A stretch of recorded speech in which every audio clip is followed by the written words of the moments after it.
मेरे भाइयों, यजीद रहमतुल्लाह अलैह का दिफा ये वल्लाह नासबियत नहीं है।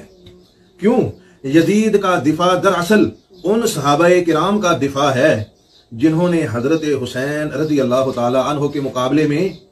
यजीद रहमतुल्लाह अलैह की बैत की।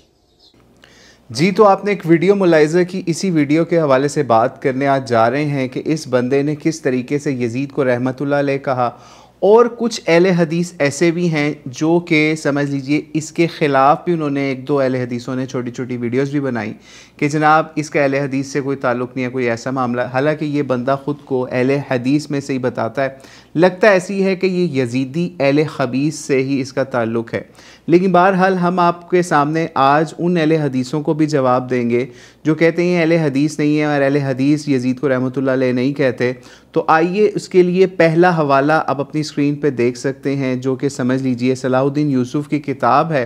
ठीक है, रसूमात मुहर्रम और सानिया करबला, जो कि दारुस्सलाम से छपती है। उसके अंदर बाकायदा समझ लीजिए ये टाइटल लगाया गया उस किताब के अंदर एक चैप्टर कायम करके कि किस तरीके से यजीद को रहमतुल्लाह अलैह कहना किस तरीके से मुस्तहब अमल है। ये हम नहीं कह रहे, बल्कि यजीदी अहले हदीसों के अंदर से या फिर अहले खबीस के अंदर से ऐसा बंदा उठा जिसका समझ लीजिए जिसकी किताब आज भी शाया हो रही है। बाकायदा लोग इसको फ्री अहले हदीस मसाजिद के आसपास तकसीम भी करते हैं, ठीक है। ये तो हो गया उन लोगों को जवाब जो कहते हैं कि जनाब इसका अहले हदीस से ताल्लुक़ नहीं। तो भाई ये अहले हदीस से ही मंसूब मकतब है जिसको दारुस्सलाम कहा जाता है, ठीक है। ये मामला हो गया। और इस बंदे ने जिसका कुछ अहले हदीसों ने जवाब भी देने की कोशिश की, लेकिन फिर भी वो इस मौक़िफ़ के सामने नहीं आ सके कि जनाब ये इस मामले के ऊपर इस लेवल पे जाते और कहते हैं कि जनाब सहाबा का इसमें मामला नहीं है,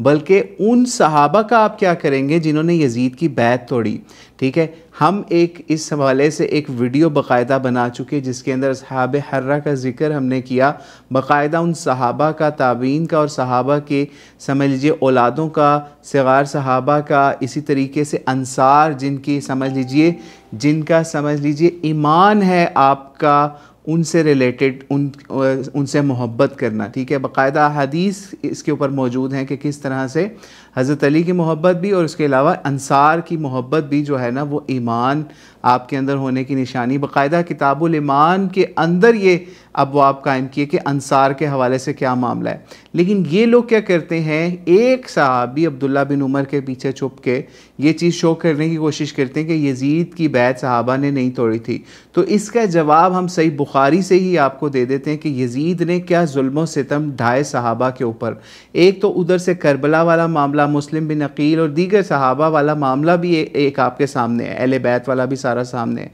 लेकिन सही बुखारी के अंदर जब इमाम बुखारी हदीस लेके आए 4024 यानी 4024, तो उसके अंदर बाकायदा ये इसका समझ लीजिए मतलब या उसका मफ़हूम उन्होंने लिखा कि पहला फसाद जब बरपा हुआ यानी हज़रत उस्मान रज़ियल्लाहु की शहादत वाला, तो इसने असहाबे बदर में से किसी को बाकी नहीं छोड़ा। यानी इसका ये मतलब है कि असहाबे बदर में से बहुत बड़ी तादाद उसमें उनका मामला शहादत वाला हुआ। क्यों हुआ कि हज़रत उस्मान वाला मामला हुआ, उसके बाद जमल, सिफ़ीन और नाहरवान ये वाली जंगें हुई, तो उसकी वजह से यानी क्योंकि वो सारा मामला किसकी वजह से हो रहा था, यजीद के वालिद साहब की तरफ से, ठीक है। तो उन फसादात की वजह से असहाबे बदर में से इस मामले पे कोई नहीं रहा। फिर 4024 हदीस के जब दूसरे हिस्से पे आप चलते हैं या रवायत के दूसरे हिस्से के ऊपर, तो कहते हैं कि जब दूसरा फसाद बरपा हुआ यानी हर्रा का, ठीक है, वाक़या हर्रा का, तो इसने असहाबे हुदैबिया में से किसी को बाकी नहीं छोड़ा। इससे ये पता चलता है जिस तरह पहले हज़रत उस्मान के फसाद के ऊपर असहाबे बदर बाकी नहीं बचे, दूसरी तरफ असहाबे हुदैबिया में से बहुत बड़ी तादाद जो है ना वो हर्रा के मकाम पे उनकी शहादतें हुई, ठीक है। या फिर उस फसाद के आसपास बहुत से ऐसे सहाबा जो हुदैबिया वाले थे या फिर समझ लीजिए उससे रिलेटेड थे, उनके से बहुत बड़ी तादाद उसमें शहीद हुई। और अगर for example for the sake of Yazidi argument हम थोड़ी देर के लिए मानते हैं कि जनाब इसके अंदर सहाबा की शहादतें नहीं हुई, हालांकि हम इस पर बाकायदा वीडियो बना चुके हैं जिसमें हमने उन सहाबा के नाम, अंसारी सहाबा के नाम, उनकी औलादों के नाम दिखा चुके हैं, तो फिर भी हम नबी अलैहिस्सलाम की हदीस फौरी आपके सामने आपको दिखा देंगे कि किस तरीके से नबी अलैहिस्सलाम ने क्या फरमाया। इसका मफहूम है कि जिसने अहले मदीना पर जुल्म किया, इसमें अहले मदीना की बात हो रही है, सहाबा की, ताबीन की, अहले बैत की, अंसार की नहीं, सब समझ लीजिए साइड पे करके अहले मदीना की बात हो रही है। जिसने अहले मदीना पर जुल्म किया, इन्हें डराया, तो इस पर अल्लाह ताला की, फरिश्तों और तमाम लोगों की लानत हो, इससे फ़र्ज़ और नफल कबूल नहीं किया जाएगा। इससे पता चला कि यजीद पलीद के ऊपर, जिसको हमारे काबिर उलमा ने पलीद भी लिखा, उसके हवाले चाहिए हो, हम ज़िम्मेदार हैं कि हमारे किन अहले सुन्नत के देवबंदी बरेलवी अहले हदीस उलमा ने उसको पलीद कब कब कहाँ कहाँ लिखा, हम वो हवाले देने के लिए तैयार हैं, वीडियोज़ मौजूद हैं, ठीक है। तो खैर बात यह है कि इस हदीस के तहत, यानी सिलसिलतुल हदीस सहीहा के अंदर अगर 3392 रवायत को देखें तो इसके तहत यजीद को जो लोग लानत करते हैं, मलामत करते हैं, वो बिल्कुल ठीक करते हैं। लेकिन यजीदी अहले हदीस आपको हमने दिखा दिए कि उनकी किताब के अंदर भी, और उनका एक वो बंदा जिसको वो ऑन इस वक्त नहीं करे और जिसको वो ऑन भी करते हैं, या उनका वो अहले हदीस मर्ज या वफ़ात पा चुका है, यानी सलाउद्दीन यूसुफ, कैसे वो ज़मीन और आसमान के क़लाबे यजीद की वकालत के अंदर उसको मुस्तहब, किस चीज़ को, उसके लिए रहमतुल्लाह अलैह की दुआ करने को मुस्तहब करार दे चुका हुआ है।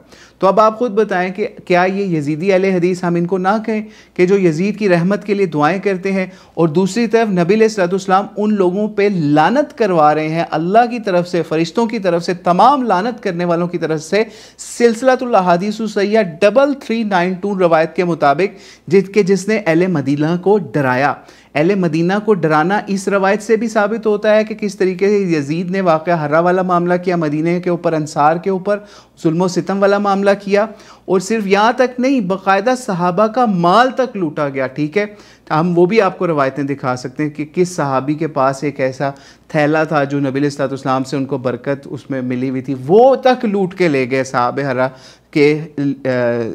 चोरी और चकारी वाले माल के ऊपर। क्या वो सहाबी डरे नहीं थे उन चीज़ों के ऊपर? क्या अहले मदीना हर्रा के ऊपर डरे नहीं? और अगर हम हदीस के अलावा तारीख़ी रवायात पे जाएं या और दूसरे अहले सुन्नत की तारीख़ी रवायात के ऊपर, तो क्या क्या नहीं हुआ जुल्म सितम उस हर्रा के नाम के ऊपर, और वो किसने करवाया? यजीद ने। अच्छा जी, अगर वो कहेंगे जी यजीद को तो पता ही नहीं था, तो यजीद को पता नहीं था, तो वो जो रवायत इब्ने उमर वाली ये लोग पेश करते हैं, जिसके अंदर वो इब्ने उमर लोगों को बैत तोड़ने से या अब्दुल्ला बिन मुती को बैत तोड़ने से मना कर रहे हैं, या अहले मदीना को रोक रहे हैं बैत करने के तोड़ने के हवाले से यजीद की सारी ख़राबियाँ देखने के बावजूद, तो उसी रवायत के स्टार्ट के अंदर ये बात मिल जाएगी आपको बुखारी या दीगर किताबों के अंदर, कि उसमें भी ये जिक्र है कि यजीद नहीं भेजा वो लश्कर हर्रा के लिए, ठीक है। उससे भी हो सकता है यजीदी अहले हदीस इनकार कर दें, जी वो तो काका था, छुन्ना काका था, रोटी को चोची कहता था, उसको तो पता ही नहीं था मदीना में क्या हो गया, करबला में क्या हो गया, उसको तो पता ही नहीं था। इब्ने ज़ियाद जो उसका समझ लीजिए हराम की वो रिश्ते वाला था ना, आपको पता, वो उसके लिए इब्ने ज़ियाद या ज़ियाद की आपको हम बता चुके हैं एक और वीडियो के अंदर ख़ास पे, ठीक है। तो उससे भी पता चल जाएगा आपको कि इब्ने ज़ियाद को किस लिए सहाबी रसूल नुमान बिन बशीर को फारिग करके, वहाँ से कूफा की गवर्नरी से फारिग करके इब्ने ज़ियाद को किस तरीके से अपॉइंट करके वहाँ पे सहाबा का, उनकी औलादों का, ताबीन का, अहले कूफा का कैसे खून बहाया गया, और फिर अल्टीमेटली इमाम हुसैन का भी बहा दिया गया। तो इससे ये आपको चीज़ हमने आज आपके सामने साबित कर दी कि किस तरीके से यजीदी अहले हदीस जो हैं, किस तरीके से यजीद को रहमतुल्लाह अलैह की दुआओं से याद करते हैं, दूसरी तरफ उसका दिफा करते हैं, और झूठा दिफा करते हैं इस तरीके से कि जनाब अगर सहाबा ने जिन्होंने यजीद की बैत की थी, हम तो उसकी वजह से यजीद की वकालत कर रहे हैं, उसको रहमतुल्लाह अलैह कह रहे हैं, उसका ये मामला है। और दूसरी तरफ कुछ यजीदी अहले हदीस कहते हैं जी जनाब ये अहले हदीसों से ताल्लुक़ नहीं है, तो हमने उसके लिए भी हवाला पेश कर दिया कि सलाउद्दीन यूसुफ ने किस तरीके से यजीद को रहमतुल्लाह अलैह कहने के लिए इमाम गज़ाली, जो सूफ़ियों के इमाम समझे जाते हैं, जिनकी अहले हदीस के यहाँ 1% वैल्यू नहीं समझी जाती,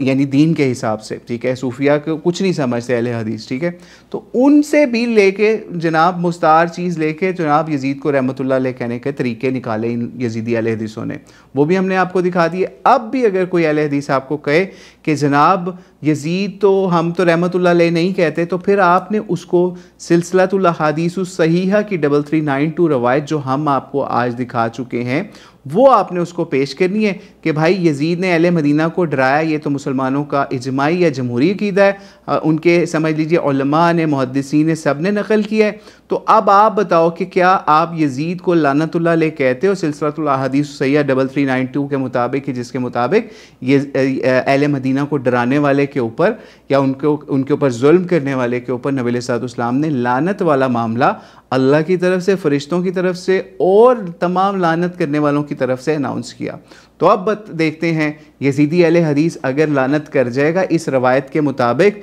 यजीद के ऊपर, तो आप समझ लीजिएगा कि ये यजीदी नहीं रहे, और अगर फिर भी वो इसी चीज़ पे रहेगा बज़िद, तो आप समझ लीजिएगा कि वाकई ये यजीदी हैं। ये हमने आपको एक लिटमस टेस्ट पेश कर दिया यजीदियों को जांचने का, उसके सामने ही रवायतें पेश करें, देखिए फिर किस तरीके से उछलते हैं वो आपके सामने कि नहीं नहीं वो तो ये पुरानी बातें आप छोड़ें, इन बातों से हमने क्या निकालना है, हमने ये क्या निकालना है। भाई हम जवाब दे रहे हैं इन बातों का, अभी हम ऑफेंसिव मोड में नहीं गए, सिर्फ हम आपकी उन बातों का डिफेंस कर रहे हैं जो आप यजीद के हवाले से जिस डिफेंस में खड़े हुए हैं उस पर आपको आपके आगे से जवाब दे रहे हैं, वो भी उन किताबों से जिनको आप ऑन करते हैं, उन मुहद्दिसीन से जिनको आप ऑन करते हैं। लेकिन अब देखते हैं नबी अलैहिस्सलाम की रवायतें भी सुन के या फिर मुहद्दिसीन के अफकार भी सुन के, ठीक है, कि किस तरीके से असहाब हुदैबिया वाला मामला, किस तरीके से ये इसमें हर्रा के अंदर लोगों की शहादतें किस तरह से हुई, वो सब चीज़ें आपके सामने हमने पेश कर दी।